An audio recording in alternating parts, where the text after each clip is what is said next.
any way that the humankind, the human race, might have been split up so that you could get different combinations of information in separate groups, and yet we're all still the one race, we're all still the one kind. Does anyone have an idea?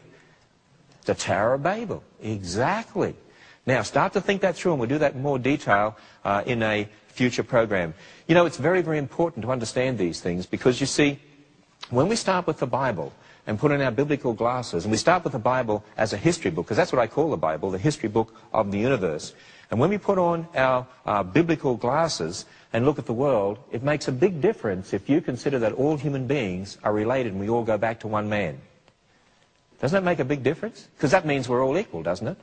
But you see, if you believe in the evolutionary view, and you believe that one kind of animal changed into another, ape-like creatures turned into people, and therefore some humans were closer to apes than others, you could understand how people might look down on some particular people groups because they were considered, well, they're closer to the apes than others, and you could understand how racist attitudes could develop. And you know, that's exactly what's happened in our world. And we're going to talk about that too.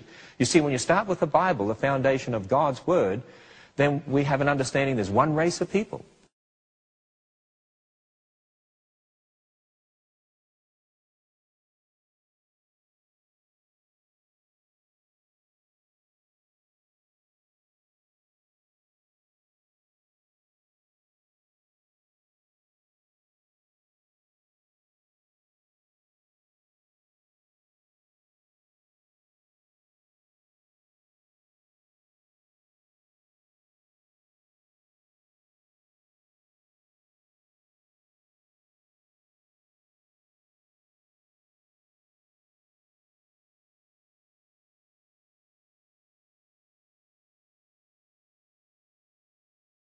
Just one race. We all go back to Adam and Eve. We understand those other things that we've talked about in the other programs. We understand the basis for right and wrong. We understand the difference between good and evil. We understand that marriage is one man for one woman for life, and so on. But if you start from an evolutionary foundation, that man is just an animal, evolved over millions of years and so on, then there are different races of people.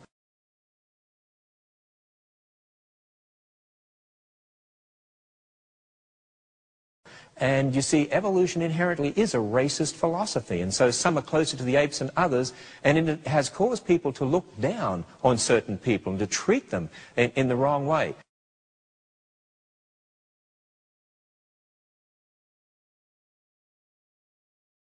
Now, by the way, I'm not saying that there was no racism before evolution. There have always been racist attitudes when people do not build their thinking on the Bible.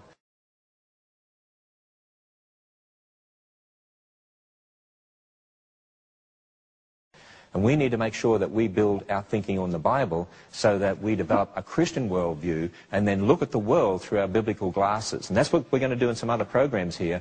We're going to be looking at the world through our biblical glasses so that we have the right understanding of who we are, the right understanding of our fellow man. In fact, think about this. Think about the application. Why do we take the gospel message to tribes and nations all around the world? Why does God tell us to go out and preach the gospel to every tribe and nation? You know why? Because we're all related, because we're all descendants of Adam, because we all go back to Adam and Eve. But what we need to do is to explain, well, how come you've got people who are Chinese and people with black skin and people with middle brown skin and people with light skin, and how come you've got people who've got almond eye shape and so on? How to explain that? It's very, very simple.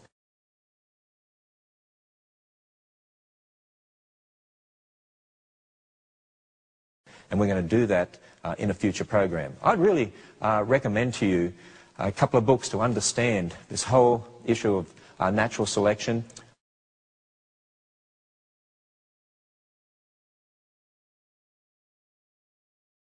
I'd recommend a book by Dr. Carl Whelan called Stones and Bones, where he looks at this in a little bit more detail, and you can read this over to help us understand speciation and help us understand some basic genetics. Very, very important for us to do so we can give reasons to people, answers for what we believe.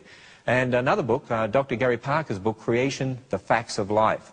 He also deals with this issue of natural selection. He's a professor in biology, a professor at a Christian college, and he deals with biology from a creationist perspective. And he used to be an ardent evolutionist, so he knows how evolutionists think. And so he's able to explain these things to you so you can defend the Christian faith. Thank you very much.